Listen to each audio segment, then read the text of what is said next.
వేదైశ్చ సర్వైరహమేవ వేద్యః వేదాంతకృద్వేద విదేవ చాహం. పరమాత్మను గురించి, పరమాత్మ తత్వాన్ని గురించి వేదాలకు బాగా తెలుసు. వేదాలను కేవలం యాంత్రికంగా వల్లెవేయకుండా వాటిలో దాగి ఉన్న అసలర్థాన్ని తెలుసుకోవడానికి ప్రయత్నం చేయాలి. అప్పుడే వేదవిధుడు, వేద పండితుడు అనే మాట సార్థకమవుతుంది. వేదాంతకృత్ అంటే వేదాలు నా చేత సృష్టింపబడ్డాయి అంటున్నాడు పరమాత్మ. దీనర్థం నిరాకారుడైన పరమాత్మ సాకారుడై వచ్చి రాశాడు అని కాదు. పరమాత్మ అందరి హృదయాలలో ఉన్నాడు. ఋగ్వేదంలో మొదటి అనువాకం మధుచ్ఛందసుడు అనే ఋషి చెప్పాడు.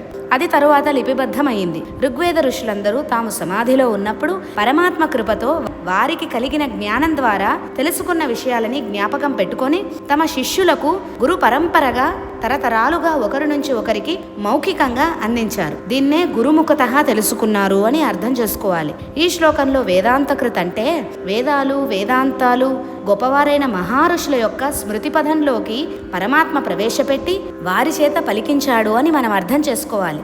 ఆ మహారుషుల యొక్క జ్ఞాపక శక్తిని నేనే, ధారణా శక్తిని, ఆలోచనా శక్తిని, పరిశీలనా శక్తిని కూడా నేనే, వేద స్వరూపాన్ని కూడా నేనే అని పరమాత్మ చెప్తున్నాడు. ఈ వేదాలను సృష్టించిన వాడిని నేనే, ఆ వేదాలను తెలిసిన వాడిని కూడా నేనే అని కృష్ణుడు ఇక్కడ చెప్పాడు. కాబట్టి సర్వం పరమాత్మమయం అని తెలుసుకుంటే చాలు.